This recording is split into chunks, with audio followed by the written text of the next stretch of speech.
पश्चिम बंगाल में 2 चरण में विधानसभा के चुनाव होने हैं।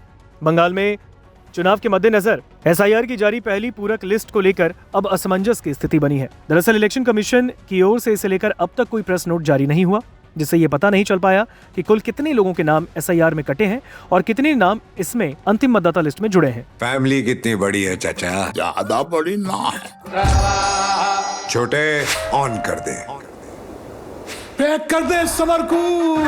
सबरकूल कूलर हवा ऐसी छोड़े पूरी फैमिली को ठंडक से जोड़े। सबरकूल लाइफ बनाए वंडरफुल। राजनीतिक दलों में भी इसे लेकर काफी बेचैनी है, फिर चाहे वो बीजेपी हो या फिर टीएमसी। कितने विचाराधीन मामलों के निपटारे के आधार पर यह लिस्ट जारी की गई, ये भी अब तक क्लियर नहीं।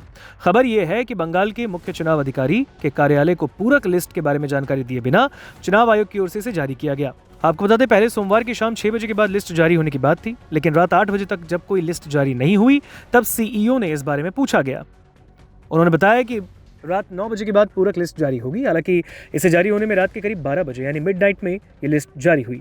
सीईओ ने यह भी बताया कि विचाराधीन 60 लाख मामलों में से अब तक 29 लाख का निपटारा हुआ है। इससे पहले ईद के पहले पूरक लिस्ट जारी होने की बात कही जा रही थी, हालांकि ये लिस्ट जारी नहीं हुई। चुनाव आयोग ने अपनी आधिकारिक वेबसाइट पर पूरक लिस्ट का एक ऑप्शन शामिल किया है, जहां जाकर विचाराधीन श्रेणी वाले लोग अपने वर्तमान स्थिति यानी अपने करंट सिचुएशन का पता कर सकते हैं। हालांकि देखा गया है कि बहुत से मामलों में विधानसभा क्षेत्र हो, जिला हो, पार्ट नंबर और फिर कैप्चा लिखने जाने पर भी उस पार्ट नंबर की लिस्ट डाउनलोड नहीं हो पा रही है। हालांकि कुछ एक्सपर्ट्स का मानना है कि पूरक लिस्ट को लेकर अशांति की आशंका को देखते हुए इलेक्शन कमीशन ने फिलहाल ये तरीका अपनाया ताकि किसी तरीके की कोई हलचल ना हो। हालांकि इससे विचाराधीन श्रेणी के लोग ऑप्शन में जाकर अपनी वर्तमान स्थिति का पता तो कर सकेंगे, लेकिन उन्हें फुलफिल तरीके से कोई आंकड़ा नहीं मिलेगा। इससे चुनाव के समय व्यापक सामूहिक आक्रोश पैदा होने से रोका जा सकेगा।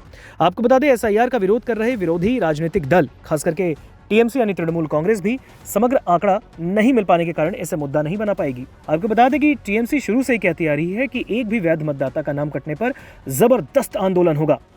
टीएमसी सुप्रीमो और पश्चिम बंगाल की मुख्यमंत्री ममता बनर्जी ने एसआईआर को लेकर केंद्र की मोदी सरकार को पहले ही चेतावनी दी है कि अगर किसी भी वैध मतदाता यानी किसी भी वैध वोटर का नाम कटेगा तो फिर आंदोलन होगा। इलेक्शन कमीशन ने साफ कर दिया है कि जिनके नाम पूरक लिस्ट से कट गए होंगे उन्हें सुनवाई के लिए अपील करने का मौका मिलेगा और इस बारे में पहले ही अपीलीय न्यायाधिकरणों का गठन हुआ है। कोलकाता हाईकोर्ट के पूर्व मुख्य न्यायाधीश समेत कई पूर्व न्यायाधीश इन मामलों पर विचार करेंगे और इस तरह आयोग ने उनके लिए रास्ता खोल दिया है जिनके नाम एसआईआर में कटे हैं। हालांकि आखिरी मतदाता लिस्ट जारी होने के 22 दिन बाद पहली पूरक लिस्ट जारी हुई है। आखिरी मतदाता लिस्ट गत 28 फरवरी को जारी हुई, जिनमें कुल 63,66,952 लोगों के नाम हटाए गए, जबकि 60,06,675 नाम अब भी विचाराधीन श्रेणी में रखे गए हैं।